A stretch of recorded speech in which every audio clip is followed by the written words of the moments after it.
Hello, everyone. I'm Nate Truex, and you're listening to the Croccast Podcast.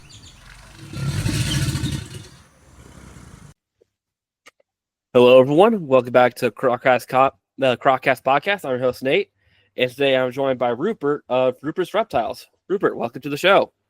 Thank you, man. Very happy to be here. So, Rupert, you want to get us started off on how you first got into reptiles? Yeah, sure. It's a very easy story. I was always a wildlife guy ever since I was a kid. My parents and even my parents' parents were into wildlife. My grandfather was surveying Vipera adders on the Gower in Wales, even like throughout his whole life. So that was always in my family. But because reptiles aren't so common, definitely not easy to find in the UK if you don't have like the knowledge, I was always more of like an invertebrates guy. And then my parents whipped me up on a little trip abroad. I mean, we went to South Africa first. And around then, I started seeing my first snakes in the wild, just stumbling into them. And ever since then, I was just totally captivated. And it started off kind of in tandem with other wildlife interests, and then progressively just built and became more of like a focus over time until it was really the only thing. Okay. And I know you through your YouTube. I'm guessing that's how most people know you through YouTube. You want to get started? Tell us how you got started on YouTubing your reptile adventures. I was making YouTube videos when I was like 12, 13 years old with reptiles. You know, I started filming them so early. I've always been like incredibly passionate about like content creation, even before I knew that was a thing. Like when I was a kid, I just loved taking pictures, loved making videos, loved putting stuff out on the internet. Some of those like videos when I was a 12, 13 are still out there somewhere. And I kind of went off that for a long time. And like many people in the herp community, got a bit more camera photography focused. And sometime around, I think it was 2019, I was watching, or early 2020, I was watching like NKF herping videos. And I remember being inspired by how he was able to make them so interesting without like over sensationalizing the content. And I was like, hey, I want to give that a shot. That looks really fun to start making some videos. Started filming them in 2020, and I've just tried to keep it pretty consistent since then. Yeah. And from what I saw of your videos, you mostly seem to be herping in Southeast Asia. Would that be a fair assessment? Yeah. The videos started off in Europe. I'd film my first however many in Europe because I was living there at the time and it was COVID, so I couldn't travel. But I already had the plans in motion to move to Southeast Asia in 2022, sorry. So the second that rolled about, I've lived in Southeast Asia ever since. So obviously all my content has been based there. And that's where I was focused on herping before that point as well. My backstory on that is basically I traveled to a lot of places with my parents when I was younger and when I was a kid, and herped in all these different areas. And a couple of those places I liked the most were definitely Southeast Asia, so Thailand, Malaysia, and North America.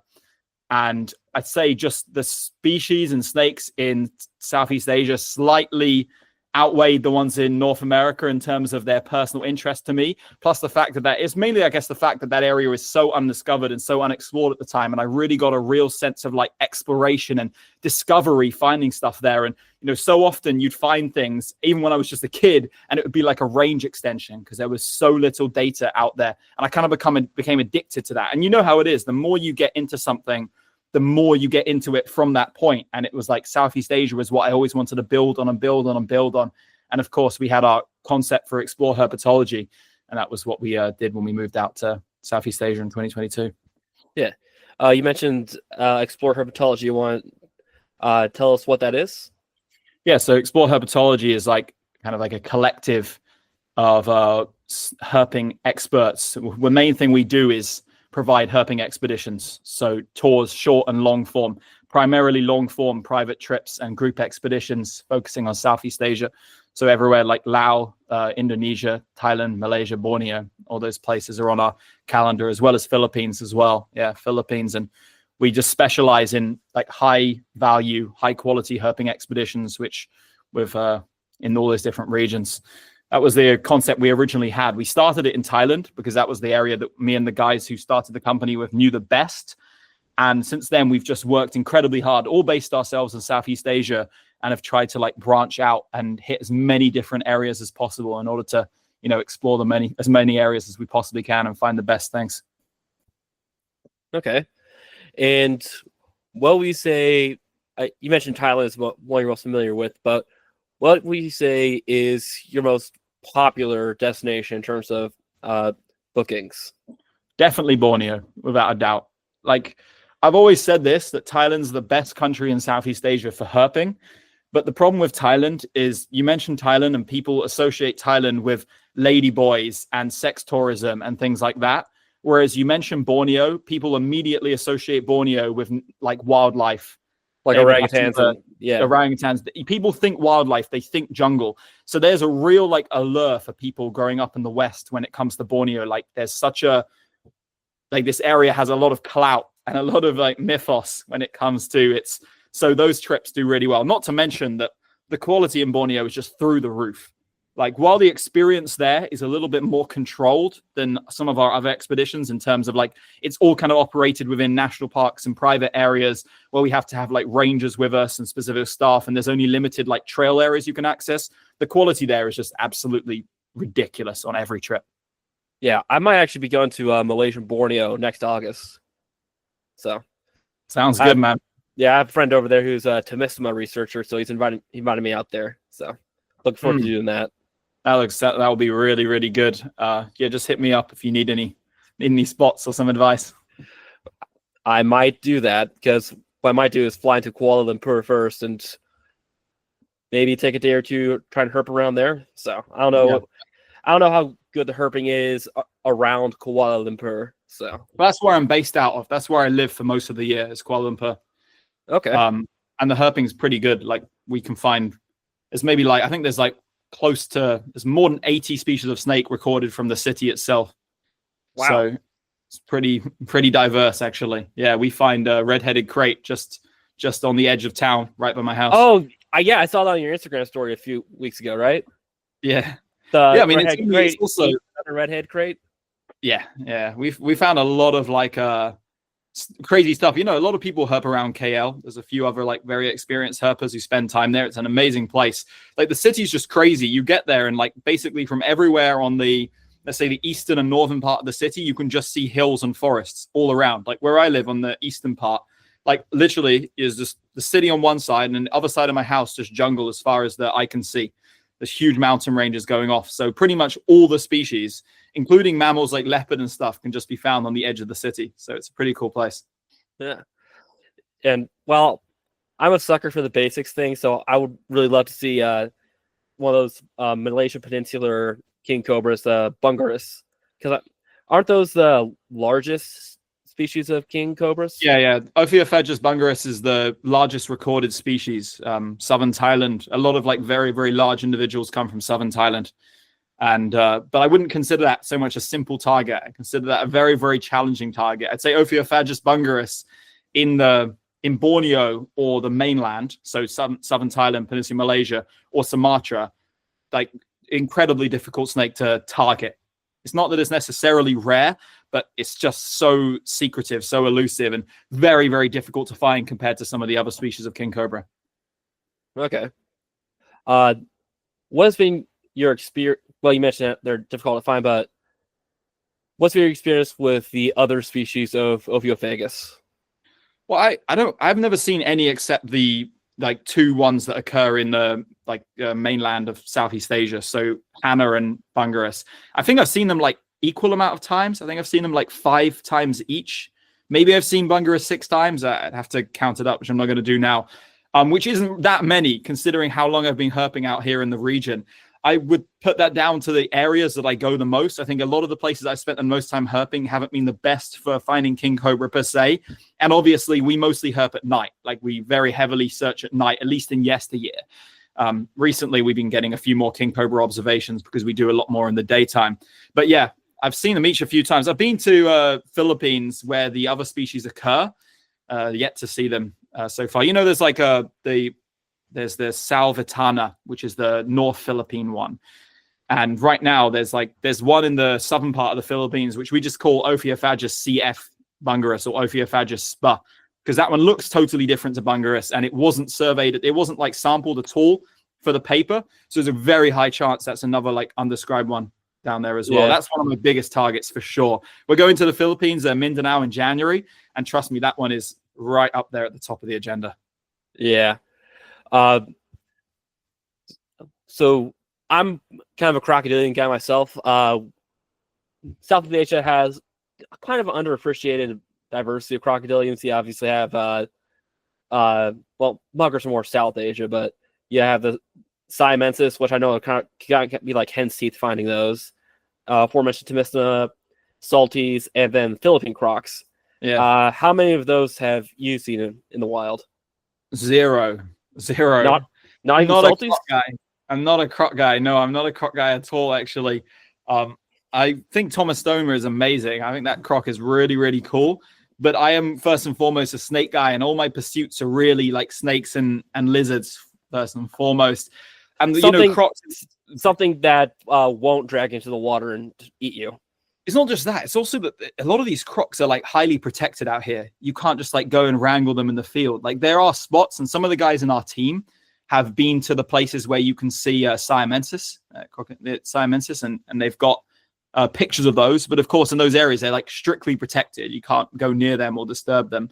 And I'd love to go to like some Tomastoma sites. So I mean, in the southern Thailand, like there was Tomastoma recorded from southern Thailand, the peat swamp in the Ratiwat, but it hasn't been recorded since like 1970, I think. But we still believe they're there, and we have looked for them, like we have eye shine for them. But it's a really like ultra protected area, and you can't just go in on the boat at night. Like you can't do that. Sadly, yeah.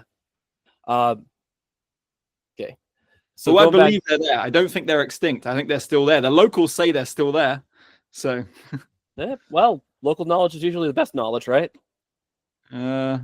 Depends what you're asking about. Sometimes there's like a whole bunch of species are considered one thing and can be like convoluted, but I trust them on this front. Yeah. So going back to snakes and lizards, what in Kuala Lumpur, what would you say is the most common species you find? Damn. Like either like the Asian vine snake, Hatala prasina, or the painted bronzeback. Those are just really predictable. Like the painted bronzeback is like so common if you shine certain places at night because they sleep on like grasses on the edge of the forest. And in terms of looking in the forest at night, it's a good question. Once you get into the jungle, it's really just kind of a toss-up. There's a really big rat snake called the white-bellied rat snake, which is also common to find at night. There's a whole host of other insects as well. Is that a Gonyosoma? No, it's a TS. So TS fusca, white-bellied rat snake. Gonyosoma is not really common around KL. I don't see it very often at all, but it is there. Definitely is there. Okay. All right. But just these like arboreal snakes that sleep at night, there's certain places where they can be really abundant. But herping in KL is not herping in Southeast Asia, especially tropical Southeast Asia in general, is not a high density herping experience. A lot of nights you're working with a species. This is me personally, okay? I'm working with a species count of, let's say, 3 to 6. And if you don't have the experience that I do, you might be really struggling to get to 3. So that's the kind of like vibes. So once you get past like the 2 most common species, everything's kind of just a mix up of like certain tiers of commonness, you know? And of course, seasonality and stuff affects what's showing up as well. Yeah. I've never herped in Southeast Asia. I've only herped tropically in Central America, and I can't say from my experience hiking at night, you do tend to spot the arboreal stuff a lot more than the terrestrial stuff. Yeah, for sure. Maybe because that eye level is easy to look up, and you can actually like see the underbelly or something like that helps. Yeah, that's absolutely and it's just terrestrials are secretive as well. You got to remember that terrestrials are secretive, and arboreals they're sleeping in places that they consider to be hidden. But of course, when you got a flashlight shining at night, they just light up amongst the vegetation. So like, especially in the early days, still to this day, there's a lot of nights where we can see like 10 to 20 snakes in a night, like a really good night of herping. They'll all be arboreals, like almost every one. It's pretty common actually. Terrestrial snakes, I always consider to be a little bit of a novelty to find at night. Yeah. So in terms of lizards, what do you normally find? Well, I don't want to really talk about the normal ones because they're really boring. I guess water monitor is the one which people like the most.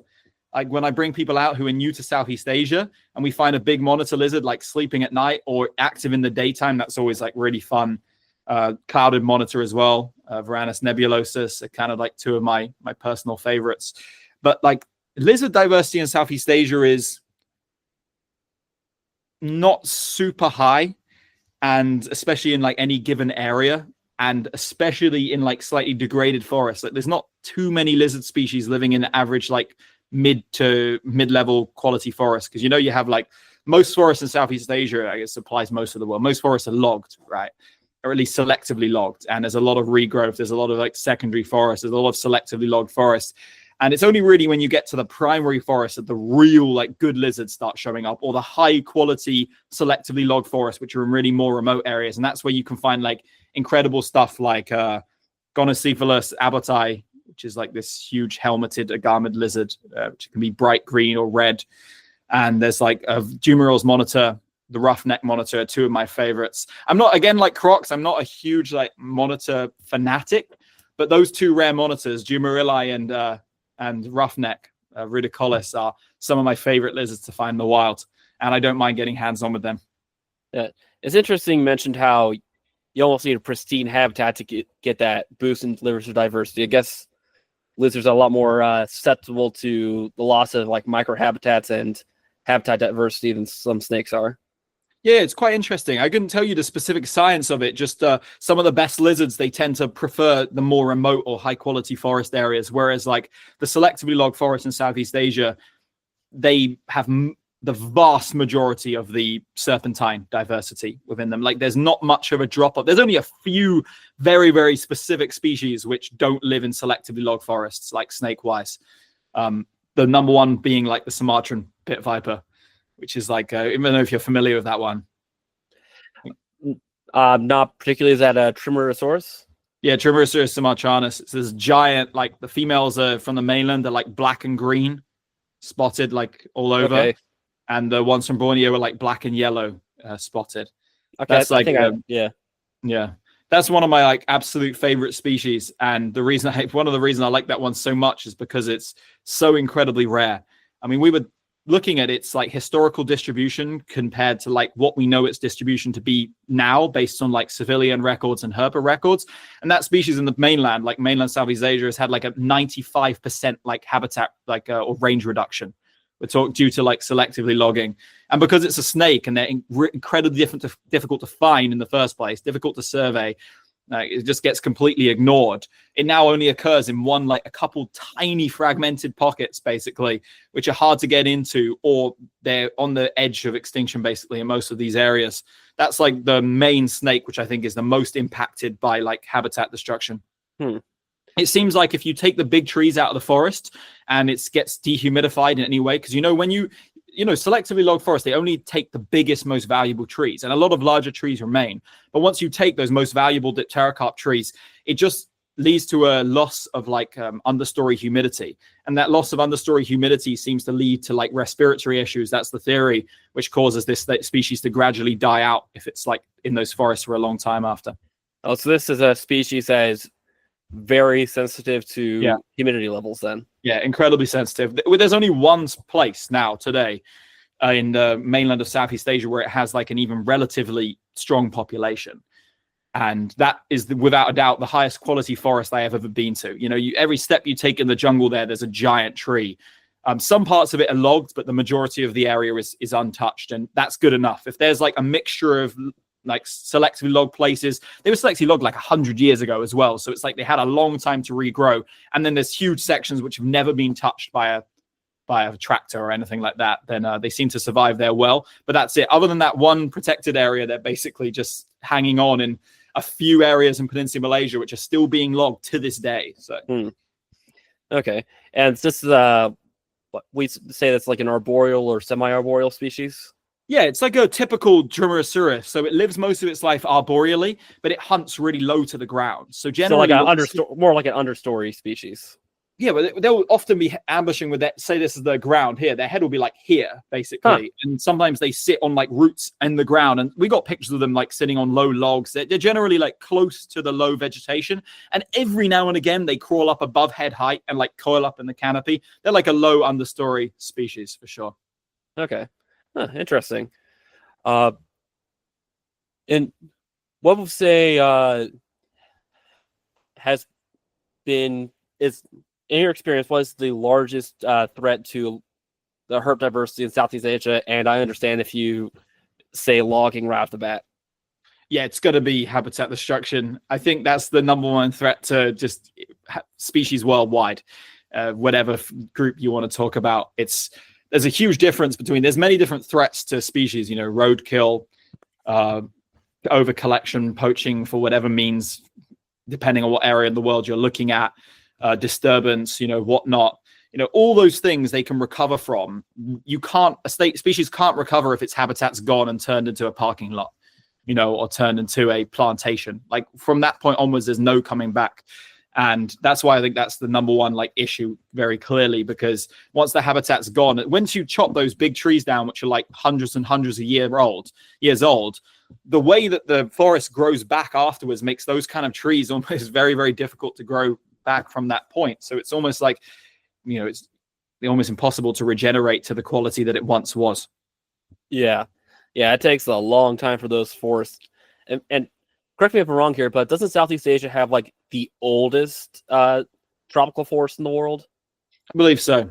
Yeah, it's definitely. So I think Malaysia. Yeah. And out of your experience, which country would you say is the most impacted by this habitat loss? Yeah, that's a really good question, because I haven't been everywhere, and I obviously don't have a complete mental topography map of how the habitat's changed.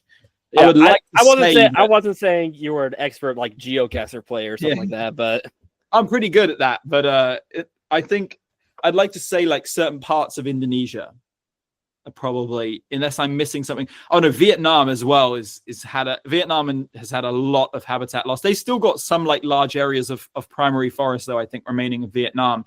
Yeah, it's really hard to say. A lot of places are in the same boat, I'd say. Certain islands in Indonesia, like Java, for example, have had most of the habitat gone. It's mostly just secondary or selectively logged forest in even the tiny pockets it remains. That's an island with a giant population. Yeah, and it's not even that large of an island either. Yeah, it's not that big. It's one of the greatest Sundas, but definitely that one is it's not Sumatra, it's not Borneo. In terms of its size, because there's obviously other small islands in Southeast Asia which have had every tree chopped down basically to make way for other things. But in terms of a large area, I think Java and Indonesia as a whole has chopped down a lot of places. But fortunately, Indonesia is a very big place, and there's a lot of very, very remote places there. Certain parts of Sulawesi and Kalimantan and Borneo are completely untouched. So for certain areas like Java that have lost a lot, there's also other areas that still hold a lot of high quality diversity. Yeah. And this kind of ties into my next question, which is, which has been your favorite country to go herping in Southeast Asia? Oh man, that's just such a hard question to answer, because it changes year by year. I go through phases of being really, really into one place and then really into another. I think overall, the place that's the closest to my heart is Thailand, because it's the place I spent the most time. I've seen the most stuff there, and generally the culture and infrastructure in Thailand is incredibly friendly to herping. And maybe partially that's because I have so much experience. I speak a bit of the language and find it a very easy place to navigate travel. It feels similar to, I guess, if you travel around the United States, and it feels more incredibly comfortable, familiar. I know what's going on. I know everything about it. I think that's why I prefer that one the most. But recently I've been more into places like the Philippines, which have certain things I love about the culture there. I love the fact that most people speak English there. It makes traveling around even remote places very easy. I love how undiscovered it is, unexplored. I love how friendly the people are there. I love the general vibe there. It's very chaotic, but I find it fun. And I love the species there. So I think Philippines right now is the place I've had the most interest in, even though I haven't been able to get out there anywhere near as much as I would have liked. All right. And what do you say is some of your favorite species you found in all your years of herping? Oh man, let me see. I've got a solid top 5. I think it always mix and matches. I found this one of my all-time favorites was I road cruise in northern Thailand. This snake called the black striped green rat snake. It's kind of a long, common name. But Ts nigromarginata is the binomial. Pittias CF nigromarginata, and it's it was 3 meters long, right? So I think we measured it in at 296 centimeters or something like that. And it's ridiculous. It's got a yellow golden head, a bright green upper body, which is golden in the midsection, going to a black and white striped tail. And it was just, you know, the species is not only incredibly rare, restricted to this tiny corner of Thailand. And of course, that species occurs in southern China, India, where it's much more common, but it's different there, right? It's a lot smaller in those areas and it looks slightly different, and the juveniles look different. So we perceive this to be like a different clade, probably a different species entirely within that group. And this one, which occurs in northwestern Vietnam, northern Laos, and northeastern Thailand, is incredibly difficult to find, like so hard to find in the wild. There's barely any photographs of it, and nobody, no like Western herper, that's one, no herper had ever caught like an adult individual before in Thailand. And it wasn't just that made it special, it was just how incredible that snake looked. It was definitely one of the wildest encounters I ever had in my life, and it's been something I dreamed of for so many years. After I first saw the first ever pictures of that species on that very road, a couple people had taken pictures of them like on the edge of the road, like crossing and stuff, like just random people who spotted them from their like car window. And I remember seeing it myself, was just an unbelievable experience. But another one which was just a truly like unbelievable encounter was what we call so far, we call it the Sulu temple viper, right? Tropodolamus CF subannulatus. And this was like one of the things we planned for such a long time. We went to this incredibly remote part of the Philippines, which was previously occupied by a terrorist cell who were claimed by ISIS themselves, by the way. So it was like a Moro separatist group that was responsible for the most deadly terrorist attacks ever in the Philippines. And they made international news several times. They kidnapped and executed some millionaires from Canada and stuff like that. So it was a really sketchy area. But in the recent years, their group has basically become defunct. They got like ousted by the CIA, and the Philippine military like took them out gradually. And we jumped at the first opportunity at seeing that this area would be relatively safe to go to and go and look for this crazy viper. You guys can see it on my YouTube and my Instagram. This viper, it's like a huge pit viper. It's really fat. And it's like bright yellow on the underside and black the whole way down the top with like very thin yellow bands. It looks totally different to any other in the Tropodolamus subannulatus group. And we showed up, and in the very first like 15 minutes of searching for it in this crazy scenario where these guys picked us up in this van, drove us out to the middle of nowhere, 0 cell bars, and they were carrying like handguns and machetes, these guys we went with, right? We just found them on Facebook, by the way. Just picked up these guys on Facebook. They took us to the mosque and then took us straight out herping. And because the guy had seen it in his like property before, we went out there and we found it in the first 15 minutes, a giant 90-something centimeter gravid female. That was definitely one of my favorites.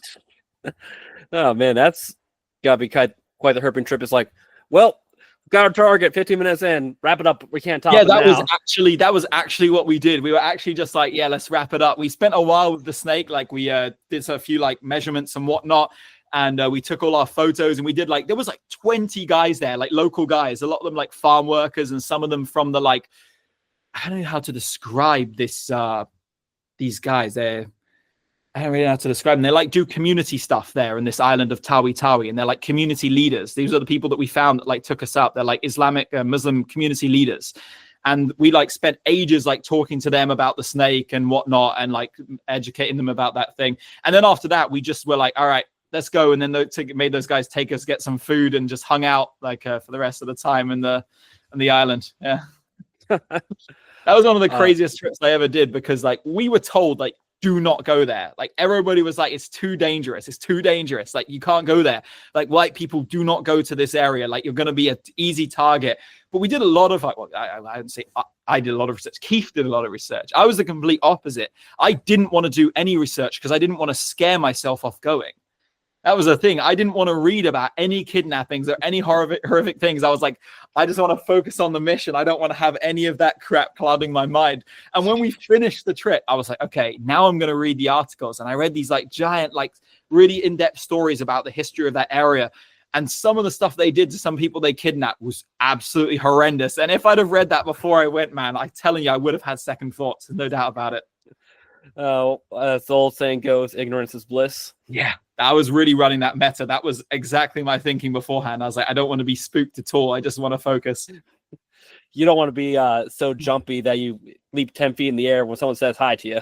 Well, that's the thing, man. We did not know these guys. This guy posted a picture of the snake from his farm a few days before, right? And Keith was trying to contact him, and this guy wouldn't answer Keith's messages. So Keith just started spam calling this guy until he finally picked up the phone. And the guy was like, oh yeah, sorry. The signal's really bad here on this island. I'll contact you soon. And we told him what was going on. And he was like, yeah, you guys just come by. I'll pick you up. He was just like, I'll pick you up from your place. They show up in a repurposed like ambulance. They've been gifted an ambulance during the COVID era from the government. It was a converted Toyota Hilux, basically. And they just loaded us into the back of this van. We did not know these guys whatsoever. And this guy had a gun like tucked into his waist as well. And so did his friend. And I remember I looked at Keith and we looked at each other, and Keith would not acknowledge the gun. He was like, you realize like once we go, like that's it. And I was thinking for a second, I was like, I get a good vibe from these guys. I was like, I get a good vibe. I think we should do it. And we like shook hands. We were like, let's go. And we proved to be right. They were awesome. So wait, some guys in a repurposed refab truck with a bunch of guns and a good vibe. Yeah, that's just Texas. That's just Texas. We called it like a Far Cry 3 vibe, you know, with like the tropical island. There's like palm trees everywhere. It's like a tropical island with a tiny like island surrounded by the most like clear blue ocean you'll ever see in your life. It's like actual tropical paradise, like sandy beaches, palm trees everywhere. Jump in the back of the truck, got guns, got machetes. Let's go. Let's make it happen. Yeah, the only reason I'll go there if I had the same healing mechanic as Far Cry 3. Just pull a couple fingers and your arm's completely fixed. I've seen that area is actually like they started building a ton of resorts on that island because I'm still friends with the guys there, and they we talk to them every now and again, and there's a bunch of new resorts open. They're really trying to push the like tourism there. It's mostly just Filipino people that go there. I think Westerners, all the Western governments, like it's a red zone, right? And no insurance company will cover you if you go there, like zero, big fat zero. But if you're willing to take that L, I'd say it's like an incredible holiday destination. Like, it's really top tier. Yeah. I was going to say, it's going to be, if I was to book a vacation to Al Qaeda HQ, I'd have a hard time imagining State Farm would cover me. Yeah. Yeah. It's like that in a lot of places, though. Like Thailand's deep south is similar, actually. Like the deep south of Thailand, the most southern provinces have been like a conflict zone for a very long time. And even though like the vast majority of it is completely safe and has been for a long time. And when there is violence today, it's very, very rarely fatal. It's just a little bit of scattered here and there things to like store up trouble and keep the like state of emergency going down there. But it's still, despite that, like Western governments will not cover you for insurance wise, even though like the whole thing is basically 100% safe. Yeah. So back in April, me and a couple of buddies of mine went down to Colombia for a week. And to come to Colombia, I had to fill out a form, basically fill out a form with the embassy, where the embassy keeps sending email notifications. So it apparently going to be getting these emails for like the next rest of the year or into next year, just safety updates about Colombia. It's like, oh, that's how I went through. That's marked as a dangerous area we should not have gone to. Yeah. Oh well. Yeah, it's a lot of this stuff is out. I mean, the governments are incredibly cautious. Like, let's bear in mind that Thailand as a whole is a recommended not to travel to place. If you look at any like government recommended thing, you know, and there's a ton of like extremely superstitious, borderline superstitious, like very nervous attitudes towards places which there doesn't need to be. And for the most part, I don't really pay any attention to that. I go where the good snakes are. Yeah. So, honestly, though, I think most people the world over, when you tell them you're looking for snakes, they're like, oh, I don't want to mess with you then. They just leave you alone. But yeah, I agree. Tell people you're looking for snakes. They don't want anything to do with snakes. So it's a good recipe. Good recipe, being left alone. Yeah. So what are there some places in Southeast Asia that you haven't gone herping to yet that you want to go herping to? I think like Myanmar is the number one place that I want to go. It's the only like mainland Southeast Asian country I haven't visited. And obviously it's been an actual war zone. We're not talking like these fake war zones that I've just been talking about, like southern Thailand, Tawi, etc. Like those places are like, okay, a bit of scattered here and there, little bit of separatist activity going on. No, it's like thousands and thousands, like tens of thousands of people, like civilian people have died in Myanmar in recent years. It's like a full-scale civil war going on there. And there's also a curfew, which means if you even got into there to go herping, you have to stop by 10 p.m., which isn't ideal. And it's just in general, just like not an easy place to go. And some of the best places, the places I most want to go, are some of the most like currently like there's a lot of trouble going on there. So I'm just waiting until that can hopefully find a peaceful solution. And then that's the first place I want to step. Yeah. You mentioned the curfew, which is actually an interesting question I had, is based off your experience, what's the best time of day or night for herping in Southeast Asian tropical environment? I'd say like from twilight to like 2 hours after dark, I'd probably say is like but it really depends on the day, the time, the weather cycle. It could be incredibly hard to predict, but I had kind of developed certain like methods and strategies over time to maximize value. And one of my like go-tos that I do no matter what is get out at twilight, like this, like ideally right before it gets dark, like the end of sunset, and be herping from that point and make sure you hit the first 2 hours of the night. Because a lot of the time that's a fantastic window. But, you know, there's other species like Malcolm's pit viper, and that's one we target a lot on our Borneo trips, which I tend to find more of like a late night mover. So a lot of the early parts of the night, I actually started getting out a bit later there when herping in those areas, because a lot of the time I find them moving after like 11, even midnight in that area. Seems to be more of their window when it gets colder. Okay.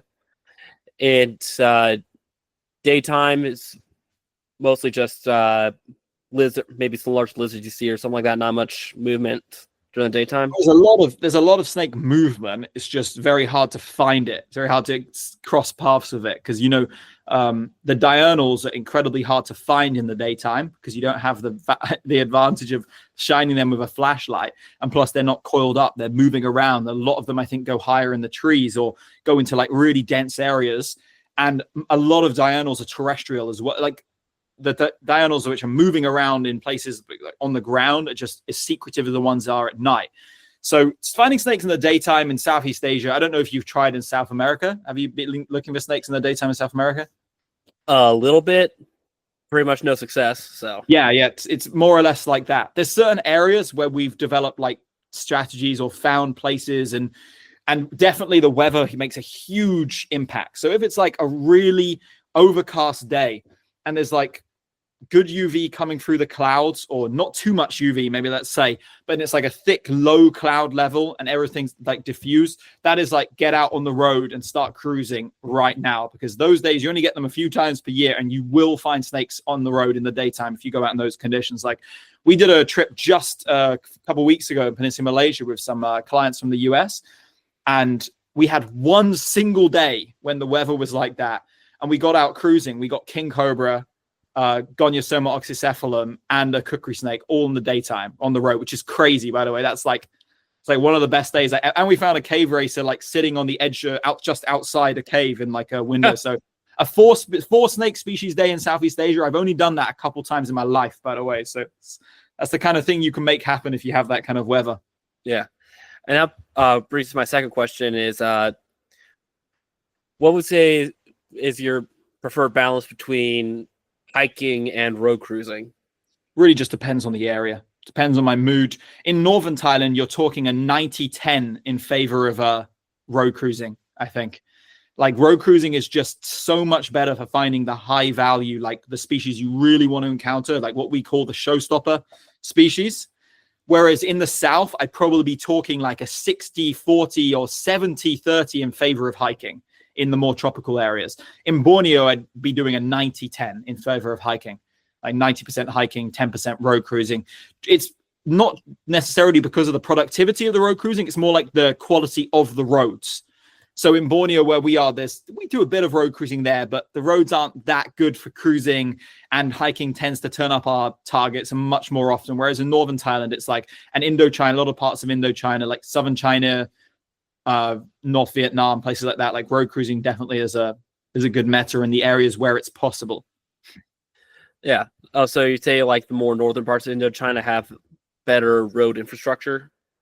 No, China has fantastic road infrastructure. In China, the meta is more so like road walking, seems to be like the primary method of finding snakes in China. It's can be quite similar in the highlands of Peninsula Malaysia as well. It's very interesting. In the lowlands, like the tropical forest, Borneo, Malaysia, definitely hiking in the forest, like trails and stream sides, is very good. Whereas in the highlands, we always find the roadsides to be a lot more productive than ever stepping foot on the trails. And I've yet to really find a reason why. Okay.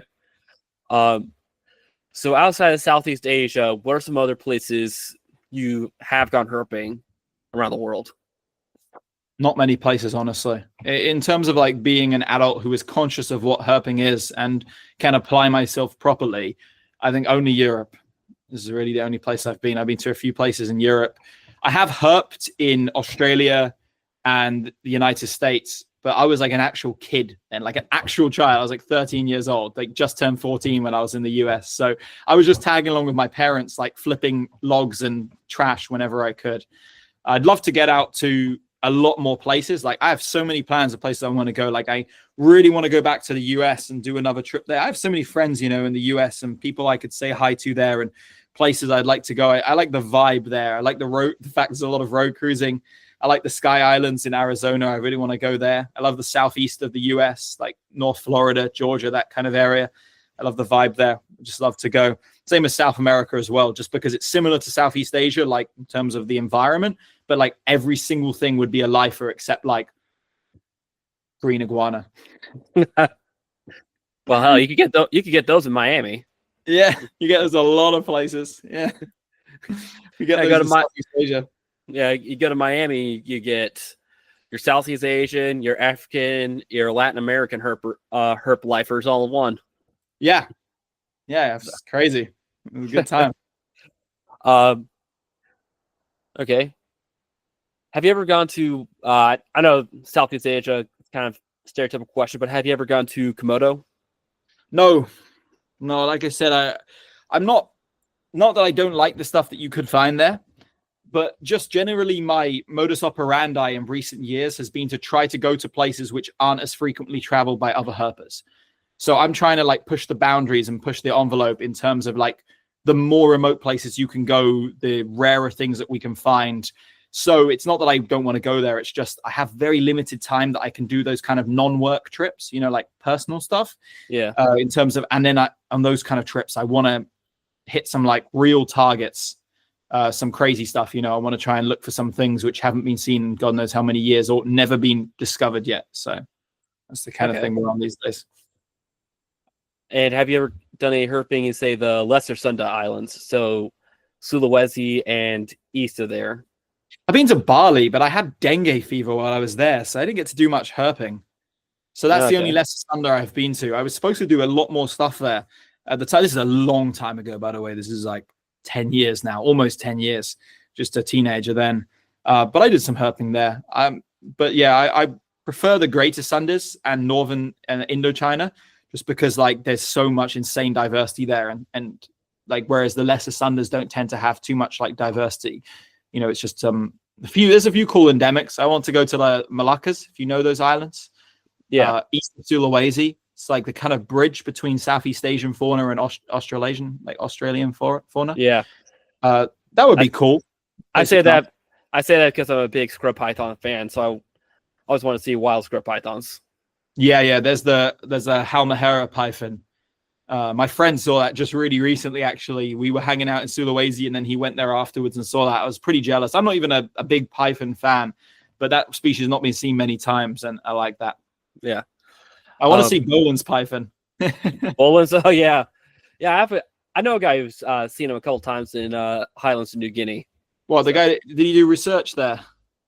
I think he did a little bit of research, but I think he was more really I had to go re-listen to it. That's like all the way back, like the second episode we had him on when we talked about it. But cool. He mentioned how it actually got cold up there during the day. You sort of have to wear a sweater up there. So yeah, for sure. My friend is like really that's like his number one like dream snake to see in the wild, and he's been like hyping me up about that for so long because he wants us to go on a trip there.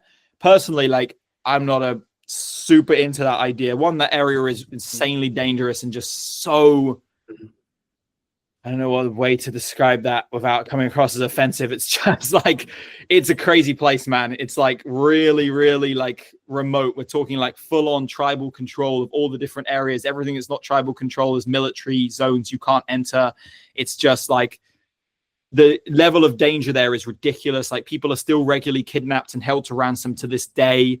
The infrastructure is just beyond terrible, like beyond terrible. You know, and even though I like going to remote areas, I also just don't like suffering. So that area would be a struggle, especially for a snake which you are not even close to guaranteed to see, like a rare snake. Yeah, I mean, I love a lot of the herpetofauna that comes out of New Guinea, but when I had Mark O'Shea on, he told me, he's like, yeah, you don't want to go there. Find somewhere else to go. It's just not worth the risk. So. Yeah, we spoke to him about the trip plan that my friend had. He was speaking to him, and then Chip was like chatting about that, and basically got the same advice: as that place is scuffed. Stay away. That's the advice. Yeah. So, but I got a lot of friends who go to Raja Ampat. Like tons of herpers go to Raja Ampat these days. That place seems to be like not only safe, but also very accessible. And there's quite a few like herping camp / guides there, which will take you to see the tree monitors. They're really good at finding those, and they'll give you access to the forest at night. The only problem with that area is that like out of the 3 different groups of people I know who went there, 2 out of 3, at least one person got malaria. So malaria is like pretty active in that area. And then on another time, my friend Yari went there. He told me that one of the girls in his group got scrub typhus. I don't know what that is, but that doesn't sound good. It's not good. It's not as bad as malaria in terms of like, yeah, it's not as bad. It's pretty bad disease. It's a bad tropical disease. It's spread by those little mites, jungle mites, little red ones. They look like bed bugs, but they live in the forest. You can get scrub typhus in Thailand, Malaysia, but for whatever reason, it's just really, really rare there. Okay. Huh. Yeah. So yeah, you mentioned you once got dengue in Bali and malaria, and now scrub typhus. How much does the risk of these tropical diseases weigh into how you plan trip? When it comes to like going to Raja Ampat, the fact that the rates of people I know getting malaria there is so high, that massively factors into it for me, because I can't firm that sickness. Like I don't have the time. I'm too busy. I can't afford to miss certain trips that I'm scheduled to do. And therefore, I'd much rather avoid a high chance of malaria. And obviously, the chance of malaria in most of the places I go to, even Sumatra, is like much, much lower, like significantly lower than over there. So in those places, it doesn't factor in at all. I'm just like, let's go, let's run it up. And when it comes to places where it's a lot higher rate, yeah, it does factor in. But there's not really many other diseases, like tropical diseases, you really need to worry about, at least like not like that.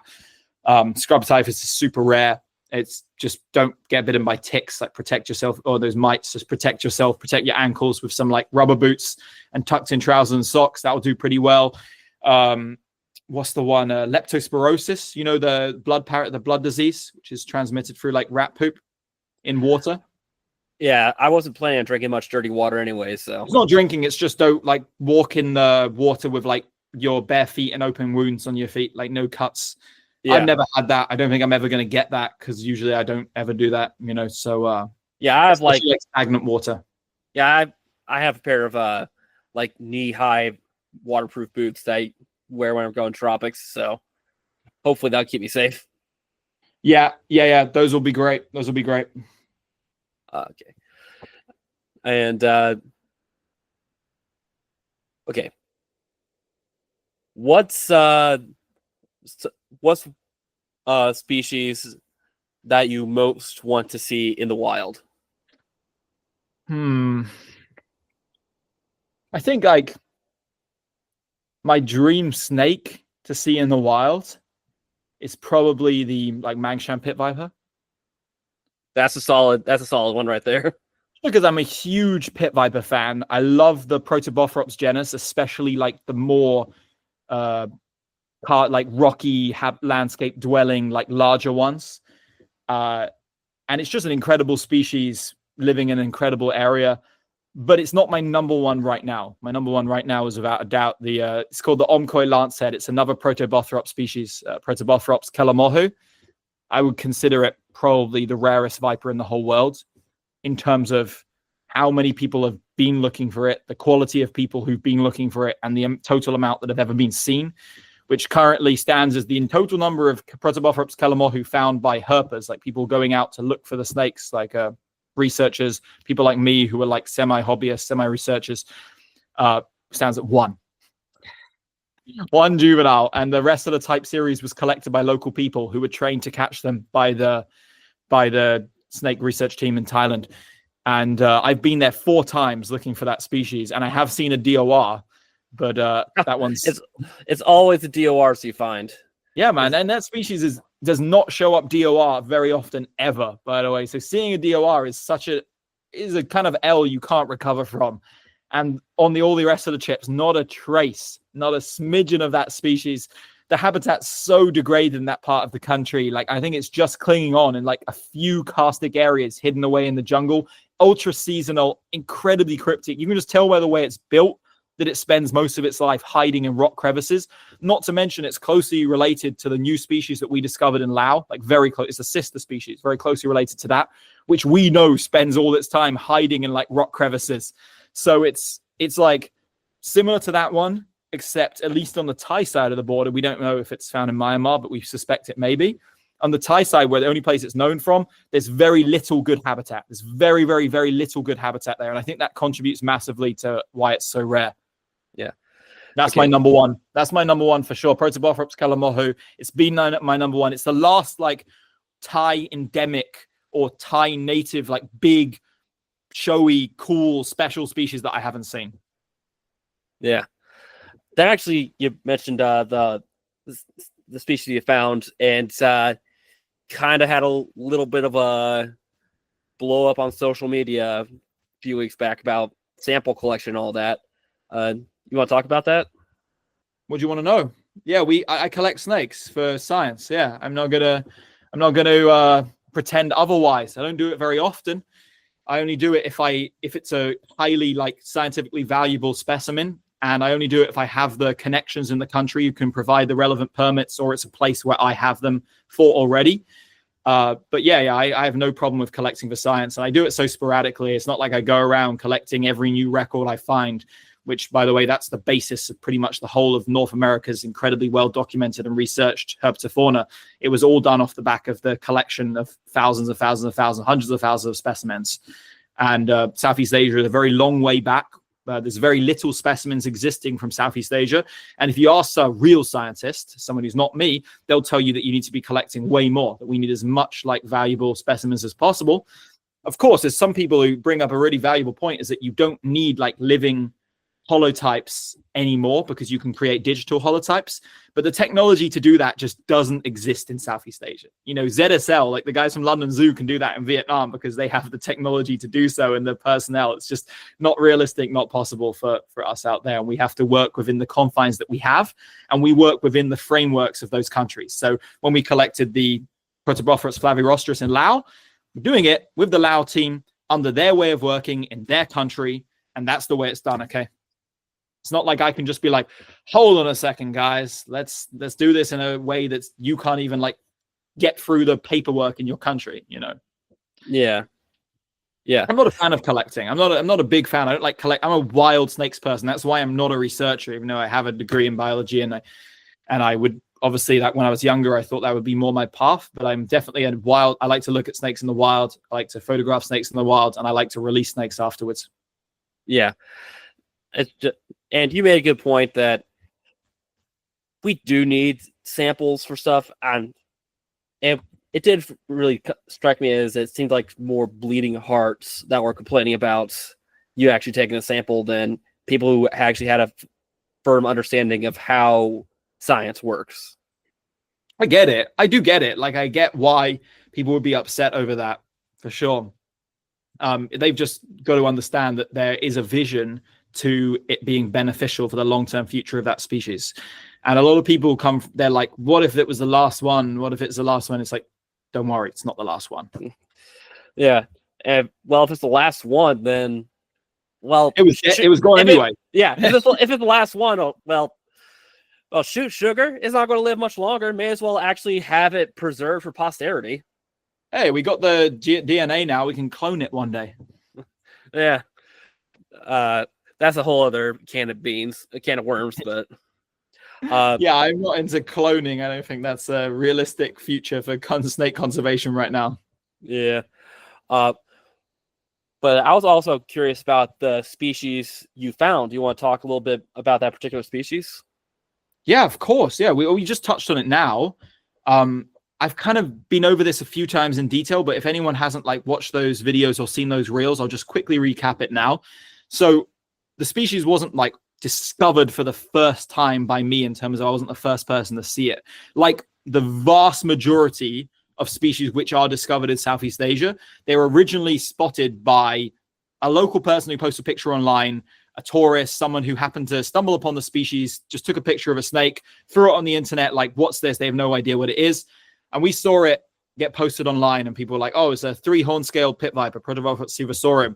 Took a close look at it, like, that is not a 3-horn scale pit viper. It was obvious immediately that it was a new species of snake. And from the outset, you're obviously going to have multiple different groups of researchers who want to find it. And because I'm such a big fan of Protobothros, because Laos is so close, and I was already planning to go to Laos multiple times anyway, I was like, hell, I'm going to collaborate. My guys who we work with on some Thai projects, like the Oligodon Speleoserpens description and a couple other things we have in the works, they really wanted to get that first. And they had the contacts. We had the contacts in Laos who could facilitate us making that project happen, like a collaborative thing where the guys in Laos provide the permits and the collection and stuff like that. And we help them out by shipping the sample off to Moscow where it gets the genetics done. And then we have like obviously people like me who are very proficient at the field who can go out and help with sampling. And the first time we went with some of the Lao guys and us and myself and a couple of friends and just didn't see anything. Tons of other people went in between. Several members of the team went at different points. I know some of the Lao guys went, I think like 7 times, maybe more. They're looking for it. Nobody saw any. So it's obviously a very rare, very challenging snake. But when we were speaking to the locals in May, I had a little chat. We had a chat with them because one of our friends, Ked, like speaks fluent in the local language. And they told them that they see it most often at the end of the rainy season.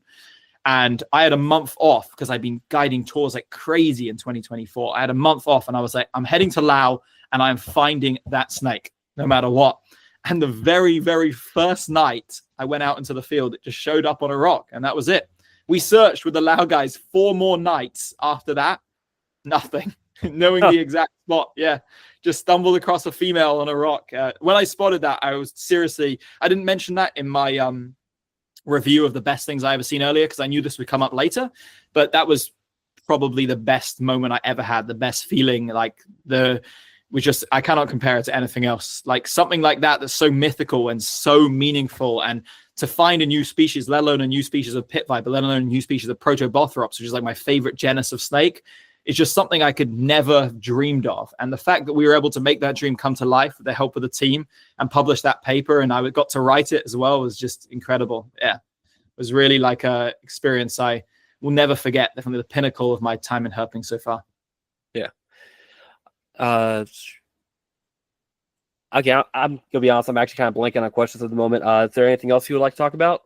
I can just run up more stuff about that particular encounter, other new species. I can talk about limestone karst formations because that's where that species was found. It was in these like huge limestone karst formations around the town of Van Vieng in Laos.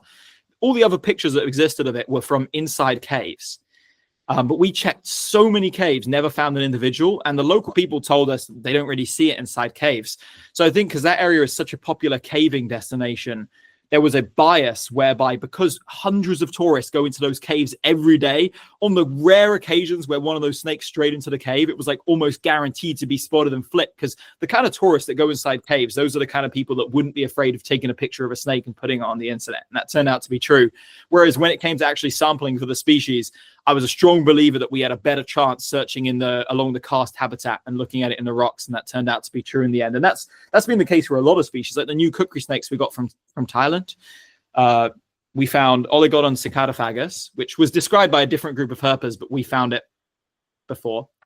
Yeah. And Oligodon speleoserpens, which me and the team described, was also found the same way, like searching along limestone karst formations. Because it's crazy that in towns like Van Vieng and places like Krabi, you know, these incredibly touristy places that snakes can go undescribed for so long in these areas because they're occasionally sighted, people glimpse it, but no one ever managed to get their hands on them. And especially with those ones, it was like we couldn't figure out why they were so rare until one moment I had a sudden dawning realization that we're searching in the wrong place. I don't think they just live in the forest areas around. They live on the karst themselves, right?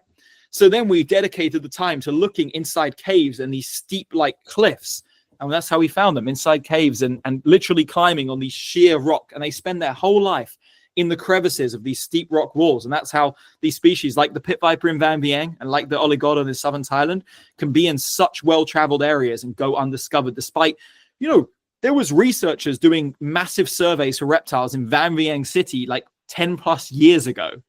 You know, there's several other species of snake and reptile were discovered and described there. And this viper went unseen the whole time, you know. And that's why that species and its sister species, Protobothops calamohi, you know, the species I dream of seeing the most.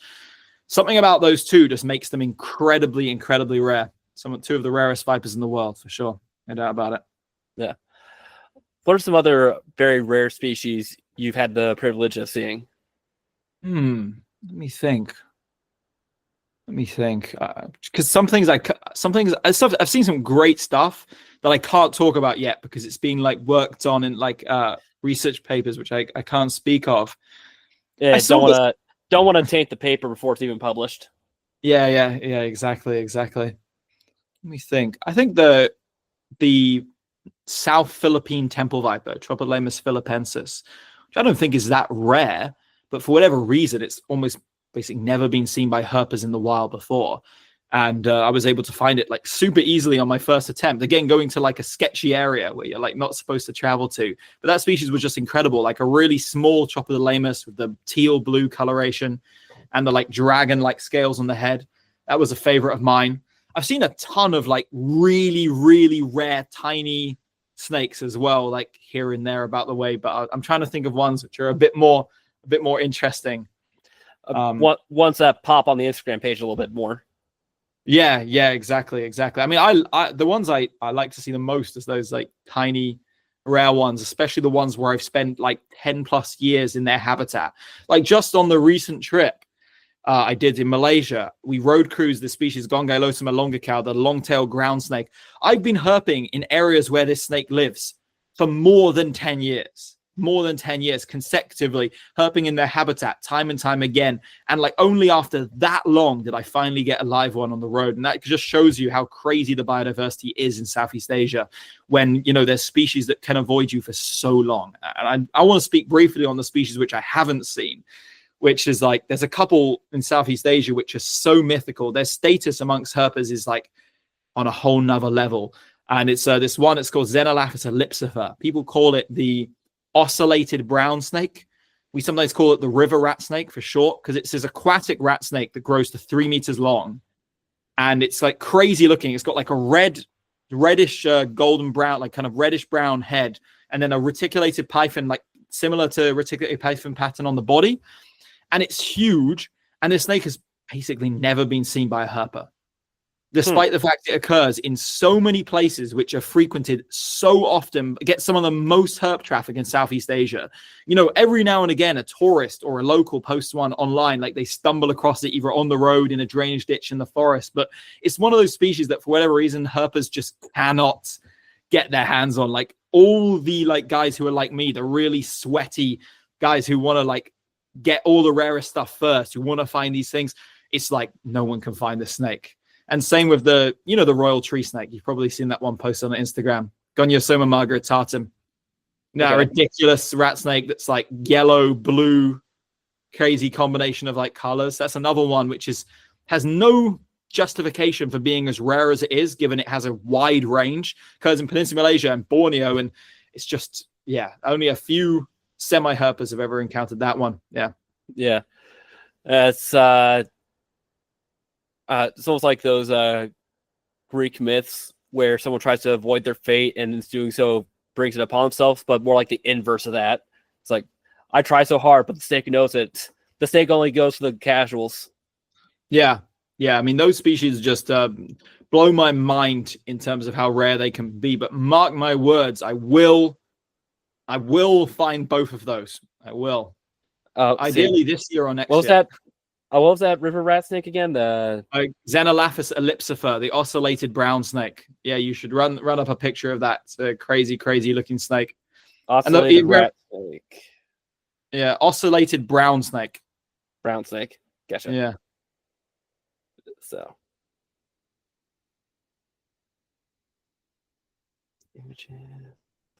Yeah, go and take a look at that. Yeah. Yeah, it kind of has that coppery coloration on the top of the head. Yeah. The ones from the mainland, like Peninsula Malaysia and Southern Thailand, have that crazy, like, bright red head. Whereas the ones in Borneo are a little bit like duller in coloration, but they're just as rare there. So I'll take it. I'll take either. Yeah. And you mentioned though that's a riverine species. So from what you know, are they more like highland species or a lowland species? I'll give the game up for people who want to look for this. If anyone's listening and you want to go search for this species to get some intel. So from what we've established, they like large rocky streams.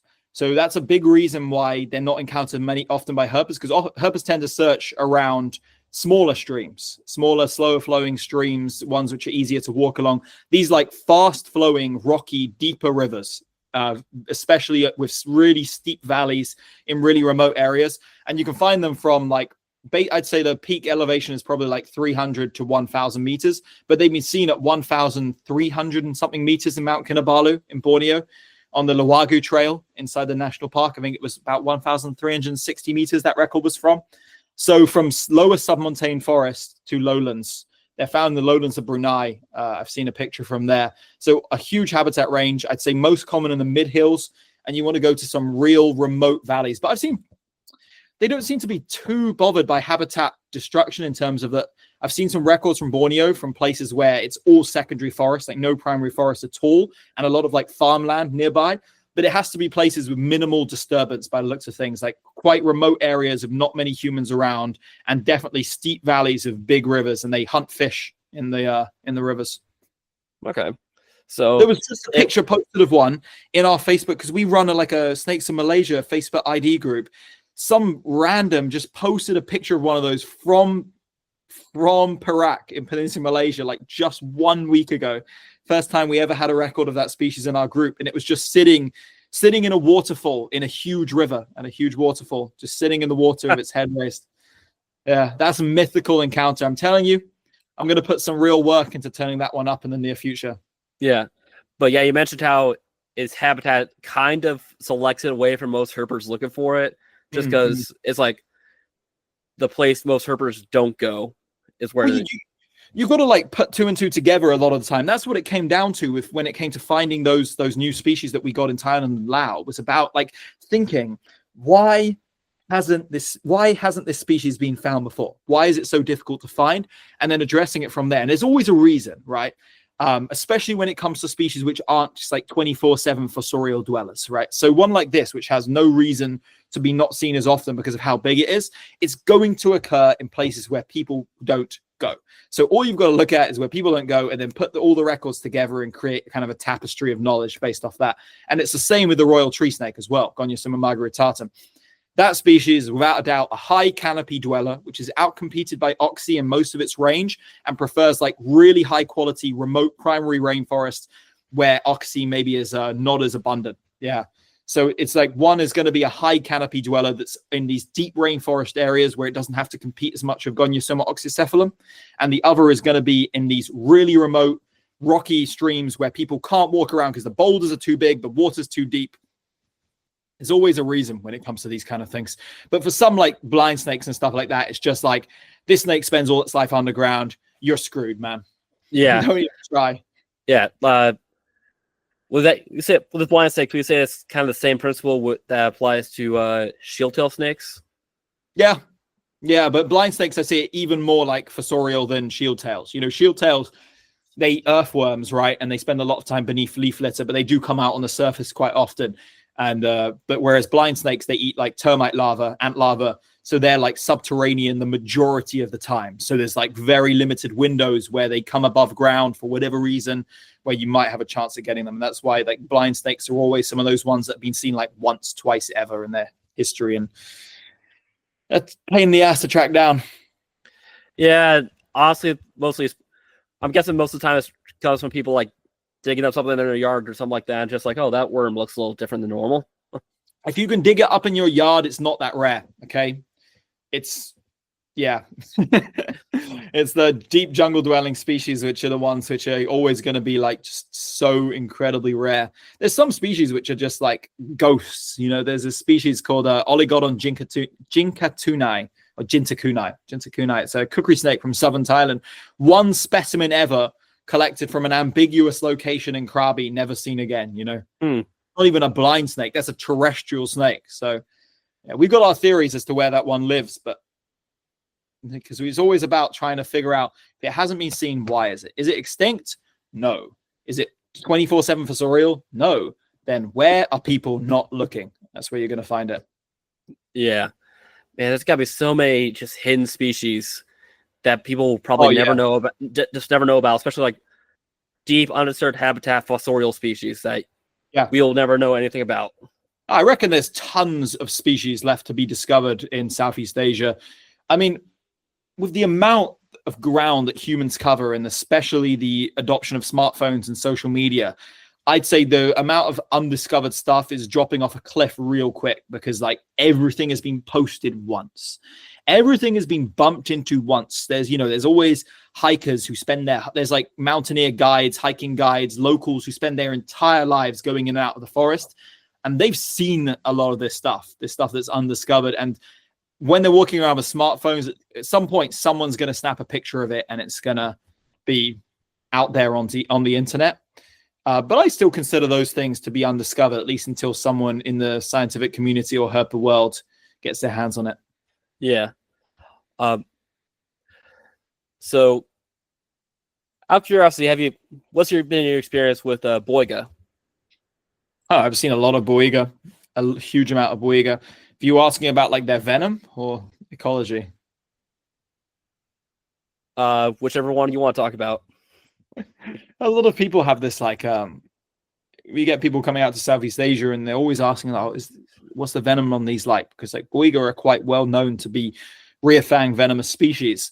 And I'll shed a really, really important bit of information for people who may be listening when it comes to rear fangs, especially those in Southeast Asia, is there is a lot of rear fang venomous snakes in Southeast Asia, which can have adverse effects if you are envenomated. But it's very, very easy to not be envenomated by these species because all of them rely on the same delivery system. It's biting and then chewing on you and massaging the venom in over a sustained period of time. And if you don't let a snake chew on you for more than 20, 30 seconds, especially more than a minute, especially up to 2 minutes, you'll be fine. You'll really be fine. If a rear fang snake bites you, just gently pry it off. You know, if you can easily learn these techniques of just gently peeling a snake off without harming it, remove it quickly, you will be fine. The only people I ever known who'd had adverse effects from bites from these kind of species, let them chew on them for a sustained period of time, either because they thought it'd be interesting, they didn't care, or they didn't want to hurt the snake by like pulling it off, right? And even in these cases, most of these rear fang venomous species cannot have severe effects, not like front fang venomous snakes on humans. There's a very few species which can, and that's mainly the Rhabdophis genus, especially Rhabdophis siamensis, Rhabdophis helleri, the redneck keelback group, and Rhabdophis tigrinus in China. Those are the two which are 100% confirmed, including recent cases of you'll need severe treatment in hospital. Like you will be extremely effed up if one of those chews on you for 2 minutes straight. But if one of those bites you, you are totally fine. You are totally fine. If it nips you, if it bites you and you remove it afterwards, you will be okay. They have to spend at least 30 seconds. I'm being very generous here as well. I'm being like as conservative as possible, I guess the best way to put it. They need to chew on you for at least 30 seconds in order to venom to really do anything beyond create like very mild swelling around the bite site. Yeah. And what species of boiga have you seen? I'm guessing you've seen the iconic mangroves and cynodon. I'm guessing those two off right off the bat. Yeah, I've seen a lot. I haven't seen like really any Boiga I consider to be like special. I've seen all the ones in Thailand. I've seen what's the one? Guangxiensis, Boiga Guangxiensis in Laos. Only a couple records of that one from Laos. That was quite a cool snake to find there. I believe that one to be in Thailand, just waiting to be discovered somewhere. Maybe one day we'll go look for that. And I've seen some in the Philippines as well. A couple like interesting ones there. I've never seen the really crazy Luzon one, you know, divergence, Boiga dendrophila divergence with the blue bands as well as the yellow and black. It's a pretty special snake, that one. That's one we really want to get out and look for one day. But yeah, Boiga, I'm not too big of a fan of Boiga. I mean, I love all snakes, especially larger snakes. Those big colubrids, they're very cool, but they're quite easy to find. We find them a lot at night, and hopefully one day I can see more of the Philippines, like endemic ones, which I haven't seen too many of yet. Yeah. If I had to go over to Southeast Asia, I would just want to get at least one photograph of a mangrove. I know it's like baby's first Southeast Asian snake, but still. Oh yeah, you can sort that out, no problem, man. That's like one of the few snakes which can be quite abundant in its microhabitat. So slow-flowing jungle streams, the mangrove cat snake is a common species, one of the most common species in those areas. That said, around like KL, I don't see them too often for whatever reason. Parts of Peninsula Malaysia, they're not like, but certain areas in southern Thailand, I'm talking, they are 100% guaranteed. Like there's a swamp forest we know in southern Thailand. I'm telling, like we've never been there and not seen 4 of them swimming around the swamp. So, and do those guys get it over to Borneo or any of the islands? They're everywhere in the tropical part of Southeast Asia, like everywhere in the tropical area. They're even in Cambodia. Which is so strange, but yeah, they're everywhere. The Borneo one is super common as well. The Philippine one, and some of the Philippine ones, Palawan, etc., are really, really common. Yeah. Is there a particular genera of snake that you haven't seen that you really want to see? None of like, I don't think too many like genera which include like a lot of encompass a lot of individuals. There's obviously like some genera which have just like 1 or 2 individuals within that, which I haven't seen, like Xenophidion, which is the spiny jawed snakes. There's a species in Peninsula Malaysia. There's a species in Borneo, and there's a undescribed one in Sumatra. I'd love to see one of those one day. That would be an absolute dream come true. That's another ridiculously rare group. Like KL, you know, the funny thing is they're most common around KL. That's like their hotspot. But even then, we've got like 3 records in the last 20 plus years, something like that, maybe more. 3 records in God knows how much time there. So very, very, very, and you know, it's people going out herping every day in KL. So yeah, you know, now I think of that, we haven't really talked about any of the elapids, Southeast Asian elapids, other than the crates. What's been your experience with elapids in and around that corner of the world? I love elapids. I like all snakes, and I like snakes which are flashy and showy. So I'm gonna say those redhead crates. That's my favorite snake. If I had to, whenever people ask me what's your favorite snake, I always say red-headed crate, because it's just the absolute embodiment of perfection in like serpent form. It's huge. They get to 2 meters. They're built like really strong and powerful. A really, really striking, yet also like very aesthetically appealing color scheme, you know, with the jet black and the bright red head and tail, bright orange head and tail, and they're highly venomous. And to make things even better, they're one of the most docile snakes you'll ever encounter. So they're like everything I like about snakes wrapped up into one, basically. So that's why I always say it's my favorite. But I've seen some great ones, like Slowinski's crate. We're always arguing amongst me and my friends of which one's better, like red-headed crate or Slowinski's crate. I think they're really biased because Slowinski's crate is rarer. At least to us, like it is rarer. Let's just say the truth. It's a lot rarer, like significantly rarer. But that one's crazy. It's built really similar to the banded crate, like a really big, broad head with like the stubby tail, and it has like the white V shape on the head and the really like the spotted bands through the body. And the fact that lives in like those high montane areas and it's so elusive, like turbo giga clouted snake, that's one of my favorites as well. I want to see Caliophis salatan, this Dinagat Island coral snake in the Philippines. And while a lot of coral snake, this is the second largest coral snake, right, in Southeast Asia. It's not that much smaller than Bivigata. Like Bivigata is giant compared to the others, but this one gets to a substantial size. It only occurs, as far as we know, in this extremely remote island in the Philippines, and it looks great. So it looks like a Malayan crate. So it's black and white banded with very broad bands on the upper, and it just has this bright red tail, like a red-headed crate or a blue coral snake. And that's like one of the elapids that not many people even know exists, you know? Not many people even know that one exists. There's only 2 photographs of a living specimens ever, living individuals. And I need to find that one. That's very high on my list. The only problem is that island is just so difficult to get to, and it takes so much time, and it's so much time dedicated to that area, and it costs a lot of money. So it's just like, I need to find the willpower to go back there. I'll do it next year. Yeah. What about the Naja species in and around there?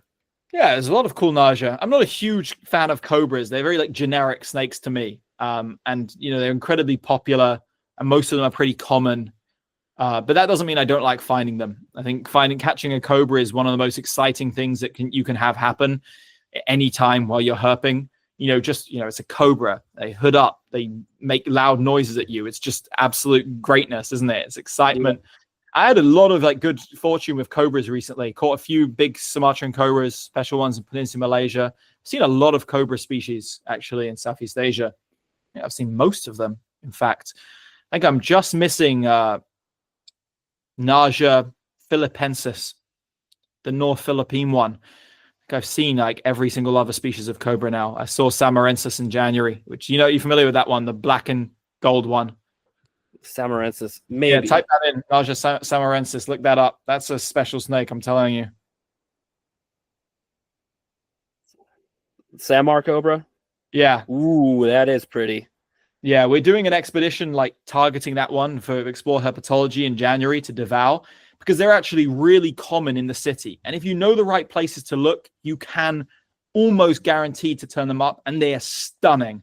Like the black and gold combination, the ones in Davao are like not so much like the ones in captivity. The ones in captivity are really, really yellow in color with a few black markings, whereas the ones in Davao are like black is the base color. And every time they breathe, they ripple yellow through the body. And of course, the head and neck and everything is bright yellow. Oh, so you see like the interscalation yellow, just it kind of blow down the body whenever they inhale. Yeah. It literally, I've got video, it ripples down the body. When they breathe, it's like the yellow just ripples down the body every time. It's absolutely stunning. But they're a piece of work, I'm telling you. They are spitting cobras who are not afraid to spit. That makes things difficult. Yeah. I mean, we didn't even like, we wore our goggles when, obviously we didn't at night, because spitting cobras, they can't really hit your eyes at night because they can't see, especially if you're wearing a headlamp. But when we got it out in the daytime, because we wanted to look at it in the day, we got the goggles on, like all of us straight away. After like 2 minutes, we took them off. We realized that it's not spitting at our faces.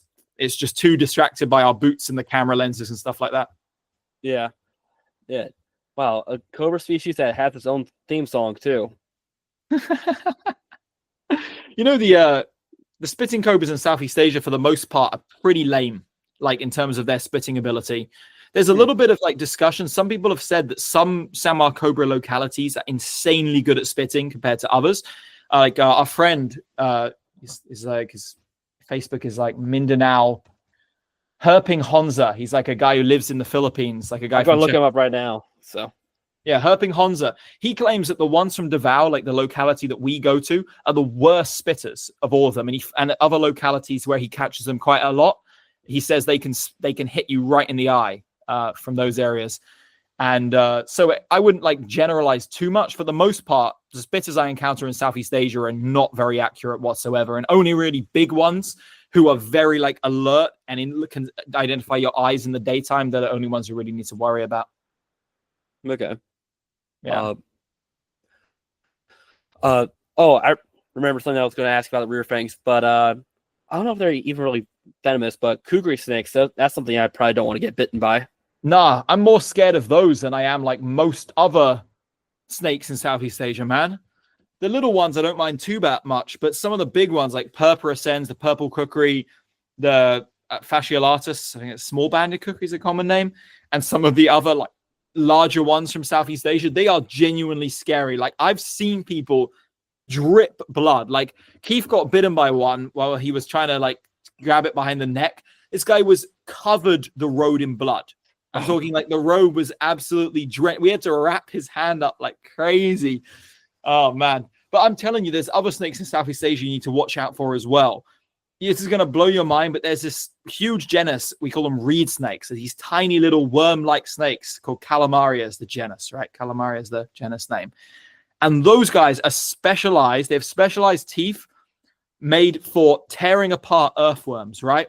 And if they get you, they grab your finger, massage their teeth in until these ultra sharp serrated teeth, and they twist until they rip off a chunk of flesh.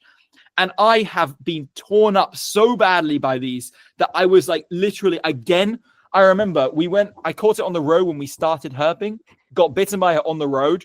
When we drove back down the road several hours later, my blood was still staining the pavement. There was like a huge pool of blood just from a snake that was maybe just a few inches long.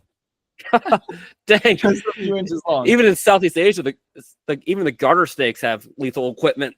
Yeah, those guys are way tinier than garter snakes. We're talking like tiny worm-like snakes, and they will.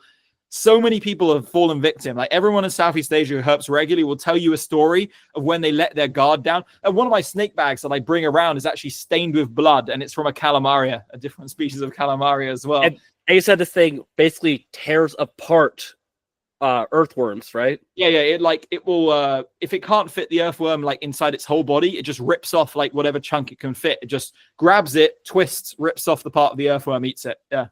So it does a full-on crocodile death roll. Yes, exactly that. Yeah, and it will do that on you if you piss it off too much.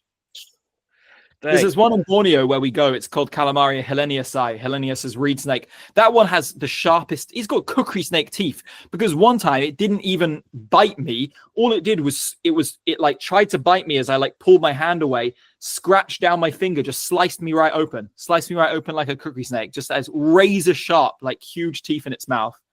Huh. I know like this guy Kurt who does also like herping tours in Malaysia and Borneo. He has a scar from like 10 years ago from that exact species. Dang. Yeah. It sounds like the only snake I can think of off the top of my head that will actually dismember prey species, because I can't think of any other snake that doesn't swallow its prey whole. I can name a couple. There's the one that I told you earlier that I found after like 10 plus years of looking for it, the Gongylosoma longicauda. That one eats spiders, and it just tears the abdomen off spiders. It just grabs their abdomen, twists until it pulls the abdomen off, eats the abdomen, and discards the rest of the body.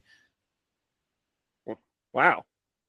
Yeah, I'm sure there's more snakes. Oh, I know. I got another one as well. There's another super obscure. You probably never heard of the genus. It's Apistratropis. It's like an aquatic mountain stream snake genus from northern Indochina. They eat freshly molted crabs, and they tear off the limbs one by one and eat them. Yeah. There's some video and there's a paper about that, about their feeding mechanism. Yeah, and I think maybe they do. They tear them apart limb by limb. Yeah, quite a few snakes who will who really like treat their prey like a Sunday roast dinner. Or it gives a whole new meaning to a crab boil. But all right. So one question I did want to ask before. I don't know much longer you want to go, but one question I did want to ask. Yeah, if we can wrap up in like 10, 20 minutes, that would be fantastic. I got to get up so early tomorrow. Yeah. One question I definitely want to make sure to ask was, do you have any advice for reptile-focused content creators? That is a good question. My suggestion would be like to focus on like production value would be really good. So make sure you're filming with a like decent camera where you can, and make sure the bare minimum have a good light that you can light stuff with, and make sure you show the animal well to the audience. And from that point, you're already off to a start. You're already starting at a level which is above most people in the game. And that will include me as well. If you learn like good production quality, good filming, you could jump ahead of me in terms of that very, very quickly. The difference is that I focus on the searching and finding animals part as the main thing. The production quality comes second, because I don't film. I film opportunistically. That's the truth. YouTube is not my main thing. It's one of my like side products, and I just try to fit that in with the other stuff I do, which means production quality cannot come first to me. But if you want to get into content creation, I'd say like looking at production quality, making sure you have good audio, and just generally look into a bit of like editing techniques and stuff like that will take you a really long way. All right. And finally, where can people find you? Rupert's Reptiles on Instagram, Rupert's Reptiles on YouTube. Those are the only two that matter. All right. And with that, thanks for coming on the show. Yeah, man. It was great to talk. Thanks.